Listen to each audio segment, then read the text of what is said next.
Hello everyone, I am Akanksha from MSc Previous 2018-20 batch from Department of Chemistry, University College of Science, Osmania University. I am here to give you a demo on polarimetry. The principle behind polarimetry is when a plane polarized light is allowed to pass through an optically active compound, the compound rotates the light either clockwise or anti-clockwise, which is given by the angle of rotation. The formula used to calculate specific rotation is alpha is equal to theta into 100 by L into C, where alpha is the specific rotation, theta is the angle of rotation, which is multiplied by 100 and divided by length, which is 2 decimeters. It is the length of the polarimetry tube, and this is the concentration, which is the concentration which we have already prepared. The apparatus required is a polarimeter and the polarimeter tube. Polarimeter has two lenses. One lens is the eyepiece and the other is to read the reading of the circular scale. It has a socket to place the polarimeter tube in the socket, and this is the light source. This is the sodium vapor lamp, which is the light source. It gives unpolarized light which passes through the polarizer and turns into plane polarized light, which falls on the sample. From the sample, it goes to the analyzer, which rotates the plane polarized light. This is fallen on the circular scale, which gives us the reading.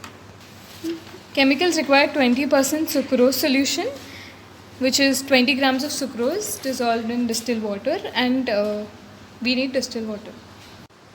Firstly, calibration of the polarimeter has to be done. Distilled water is filled in the polarimeter tube. Precaution has to be taken that there is no air bubble in the polarimeter tube which is affecting the path of light. This tube has to be placed in the socket and the reading has to be taken. If the reading is not at 0, this indicates that there is an error in the instrument. If it is towards the right side, then value has to be added to the angle of rotation. If it is towards the left side, the value has to be subtracted to the angle of rotation. Prepare 20% of fructose solution and take this into the polarimeter tube. Now place the polarimeter tube back into the socket and note down the readings. Similarly, prepare 15%, 10% and 5% concentrations of fructose solution and measure their respective angles of rotation. So we have prepared the tabular column where these are the dilutions of your sugar, that is fructose, and this is the angle of rotation which we had obtained. Because it has 1 degree error, we have to subtract, therefore we added a negative value because it has a negative angle of rotation, and this is the specific rotation which we had obtained after substituting this value in the formula. Plot a graph taking concentration on x-axis and angle of rotation on the y-axis. A straight line passing through the origin is obtained. The slope of the straight line is equal to alpha into 100 by L by 100.